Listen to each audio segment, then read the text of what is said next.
This time on DeBuggedJNR, we're going to be asking, what is a computer? So computers are absolutely everywhere. They're at home, they're at school, they're in your phone and tablet, they're even in your car. But how do they work and what do they do?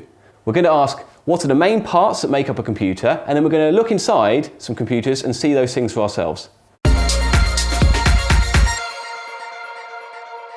think about how a computer actually works, what we're going to do is pretend we're doing some homework. So a computer is quite a lot like you at home on your desk trying to do some homework. So what you first have is you have a list of problems you need to solve or puzzles you need to do or something you need to do. This is your program. So I'm going to write program in here. So this is where all of our instructions that the computer is going to run will be held.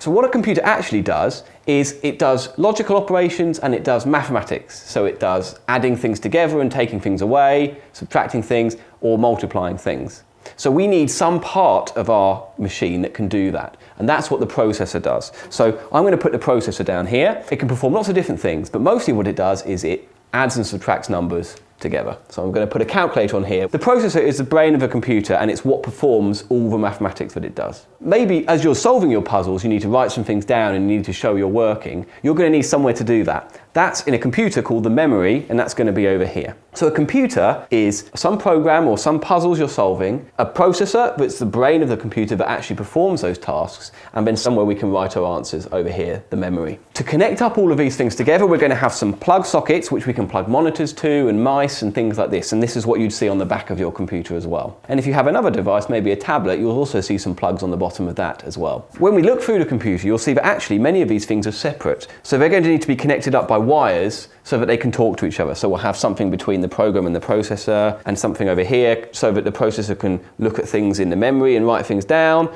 And also, of course, we're going to need to connect up all our screens and things, so we're going to have lots of wires going from all our different plugs and sockets up to the processor as well, like this. All of these things will be connected together using these wires on something called a motherboard. Later, we're going to see how all these things talk together to solve our problems for us. But right now, let's open up a computer and see all these things for ourselves. This here is a computer that's not being used at the moment, and we're going to use it to see what goes on inside one of these things. So I work with computers for my job every day, so I know what I'm doing here. Don't open up a computer unless you've got a grown-up with you. All right, and then we can slide off the panel and see what's inside. This large green object is actually the motherboard. This is where all of the parts of the computer are stored. This is our processor, or the core of our computer, here. And this here, this stick here, is our memory. So this is where we store all the problems that we want to solve and put our answers for those things as well. And finally, at the back here, you can see all the plug sockets that connect up. So remember, this is an electrical circuit, so there's going to be electrical signals and messages being sent between all of these things so that they can talk together. We can actually get the processor out and have a look. It's not a good idea to take a processor out of a computer unless you know what you're doing. So we have to lift up this flap, and then we can lift out the processor and we can see all the electrical connections on the bottom. And the actual chip is inside, protected by this metal cover. This is the device that's going to perform all the mathematics and logical operations for your programs. So we can take the memory out and look at that as well. So this memory looks like this. And sometimes you just have one stick and sometimes you have lots of sticks of memory, depending on your computer. Of course, lots of our computers are getting smaller and smaller, laptops, tablets, mobile phones. So let's look inside one of those and see how much smaller things can get. So this is a very small laptop that I borrowed that we can have a look at. So we're going to take this one apart as well. So this laptop has a battery and we just need to remove a few screws so we can get inside. I'll move this computer out of the way. Just like with the bigger computer, don't take one of these apart unless you have an adult with you and it's okay. I've already removed a few of these screws, so I'm going to remove the last few. There's one. There's always more screws than you think. All right, so this one you access from the front, so we're going to lift this out the way, and then we're going to take off the top of our laptop like this. There we are, I'll take that out.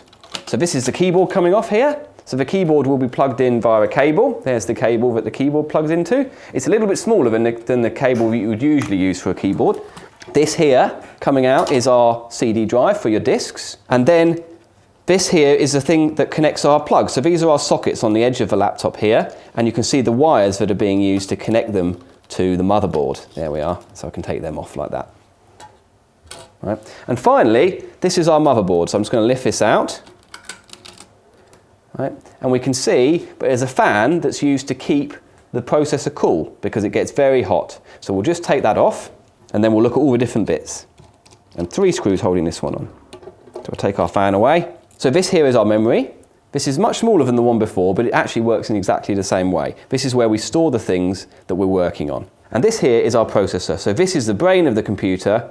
It's about the same size as the one in the last computer, but the whole motherboard is much, much smaller than it was before. And if you look carefully on this motherboard, these light coloured lines here, these are the wires buried in this plastic that are connecting up all of these different chips and circuits. As you can see from all this mess of different parts, this laptop may never go back together again now, so really don't do this at home. Now this laptop was actually faulty anyway, so it was okay, but don't take apart a laptop that you ever want to use because you may never be able to use it again. This laptop's going to go back for recycling now and hopefully we'll make some parts for some new laptops in the future.